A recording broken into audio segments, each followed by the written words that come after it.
ಎಲ್ಲರಿಗೂ ಇಕ್ರಾ ನ್ಯೂಸ್ 24x7ಗೆ ಸ್ವಾಗತ. ಬಾಗಲಕೋಟೆ ಜಿಲ್ಲೆಯ ರಬಕವಿಬನಹಟ್ಟಿ ತಾಲೂಕಿನ ಮಹಲಿಂಗಪುರದ ಪುರಸಭೆ ಸಮುದಾಯದ ಅಧಿಕಾರಿ ಚಿದಾನಂದ ಮಠಪತಿಯವರು ಗಾರ್ಡನ್ ಕೆಲಸಗಳಿಗಾಗಿ ಮಾತ್ರ ನೇಮಕವಾಗಿರುವ ಮಹಿಳಾ ಕೂಲಿ ಕಾರ್ಮಿಕರನ್ನು ತಮ್ಮ ಸ್ವಂತ ಮನೆಯ ಕೆಲಸಕ್ಕೆ ಬಳಸಿಕೊಳ್ಳುತ್ತಿದ್ದಾರೆ. ಪುರಸಭೆಯ ಸಿಬ್ಬಂದಿಗಳನ್ನು ಮನೆಯ ಕೆಲಸಕ್ಕೆ ಬಳಸಿದ್ದ ಪುರಸಭೆ ಸಮುದಾಯದ ಅಧಿಕಾರಿ ಚಿದಾನಂದ ಮಠಪತಿಯವರು ನಮ್ಮ ಕ್ಯಾಮರಾ ಕಣ್ಣಿಗೆ ಸೆರೆ ಸಿಕ್ಕಾಗ ಕೂಡಲೇ ಬೇಡ ನಡೆರವ್ವ ನಡೆರಿ ಅಂತ ಗಡಿಬಿಡಿಸಿದರು.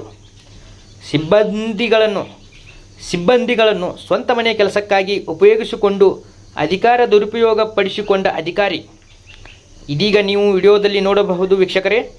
ಯಾವ ರೀತಿಯಾಗಿ ಪುರಸಭೆಯ ಸಮುದಾಯದ ಅಧಿಕಾರಿ ಚಿದಾನಂದ ಮಠಪತಿಯವರು ಪುರಸಭೆಯ ಸಿಬ್ಬಂದಿಗಳನ್ನು ದುರುಪಯೋಗ ಮಾಡಿಕೊಳ್ಳುತ್ತಿದ್ದಾರೆ ಅಂತ ನೀವೇ ನೋಡಿ.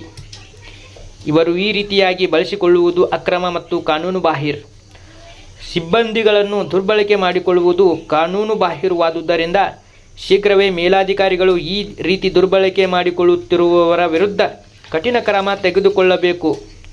ಈ ಪುರಸಭೆಯ ಸಿಬ್ಬಂದಿಗಳನ್ನು ತಮ್ಮ ಸ್ವಂತ ಮನೆಯ ಕೆಲಸಕ್ಕೆ ಬಳಸಿಕೊಳ್ಳಲು ಇವರಿಗೆ ಅಧಿಕಾರ ಕೊಟ್ಟವರು ಯಾರು? ಈ ರೀತಿ ವೈಯಕ್ತಿಕ ಮನೆ ಕೆಲಸ ಮಾಡಿಕೊಳ್ಳುವುದು ಎಷ್ಟರ ಮಟ್ಟಿಗೆ ಸರಿ? ಇದು ಒಂಥರ ಸಿಬ್ಬಂದಿಯ ಮೇಲೆ ಮಾಡುತ್ತಿರುವ ದುಬ್ಬಾಳಿಕೆ. ಇಂತಹ ಅಧಿಕಾರಿಗಳ ವಿರುದ್ಧ ಸೂಕ್ತ ಕಠಿಣ ಕ್ರಮ ಜರುಗಿಸಿ ಎನ್ನುವುದು ಸಾರ್ವಜನಿಕರ ಆಗ್ರಹ. Bureau report, Iqra news, Mahalingapura.